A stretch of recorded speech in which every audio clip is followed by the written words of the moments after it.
ቤት ትምህርቲ መሰልጠኒ ሕጹያት መኮንናት ሁርሶ መበል 27 ተንዝር ዘሰልጠኖም ሕጹያት መኮንናት ትማሊ አመሪቁ ለዓለዋ ኢታማዦር ሹም ሓይልታት ሰራዊት ፌደራሪ ፊልድ ማርሻል ብርሃኑ ጁላ ኣብቲ እዋን ከም ዝበልዎ እቲ ሰራዊት ነዚ ዘበን ብዝምጥን ኣወዳድባን ብቕዓትን ላዕላውነትን ክብርን ሃገር እናሓለወ ይዝርከብ ኢትዮጵያ በቢዘመኑ ላዕላውነታን ክብራን ኣኽቢሮም ናይ ዘረከቡ ጀጋኑ ሃገር ከም ዝኾነ ብምግላጽ ኣብዚ ሕጂ እዋን እውን እቲ ሰራዊት ዝለዓለ ብቕዓት ብተግባር እናመስከረዩ ዝርከቢሎም ካብ ግዳማዊ ጸላእቲ ለኽቶ ተቐቢሎም ሃገሮም ንዝብድሉ ባንዳታትን ተላኣኽትን ተኸታቲሉ ጥንኩር ስጉምቲ እናወሰደ ከም ዝኾነውን ሓቢሮም ኢትዮጵያ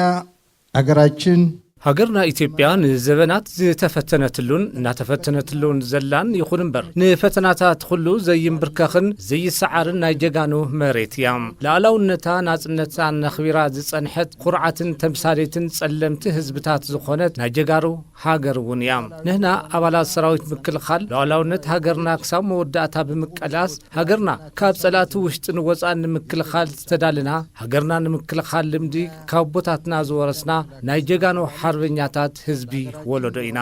የጀግናና የአርበኛ ህዝብ ልጆች ነን ናይ ትማሊ ተመራቕቲውን ኣብ ልዕሊ ላዕላውነትን ብሄራዊ ረብሓን ኢትዮጵያ ዝሕሰቡ መጥቃዕታት ብምምካት ብጀግንነት ደው ክብሉ ከም ዘለዎም ኣተሓሳሲቦም ተለያየ ጭምብል ለብሰው ዝተፈላልዩ መንነት ሒዞም ሃገር ንምብታን ሰላምን ልምዓትን ንምስኣን ብውልቀን ብሓባርን ኹይናት ዝኸፍቱልና ኩሎም ብምምካት ሕልሞም ክመክን ገይርና ኢና ናይ ጥፍኣት ኢዶም እናቆረጽና ኣኺልዋ ተበቲና ዝተባሃለት ሃገር ብምድሓን ሃገርና በብእዋኑ ናብ ብራኸ እናወጸት ትርከብ ወደ ከፍታ እየወጣች ትገኛለች እቶም ተመራቕቲ ዝረኸብዎም ዘበናዊ ወተሃደራዊ ፍልጠት ምስ ዘለዎም ተመክሮ ብምውዳድ ኣፈጻጽማ ልእኽቶ እቲ ሰራዊት ናብ ዝለዓለ ብርኪ ምስግጋር ትጽቢት ይግበረሎም ድማ ኢሎም መከላከያ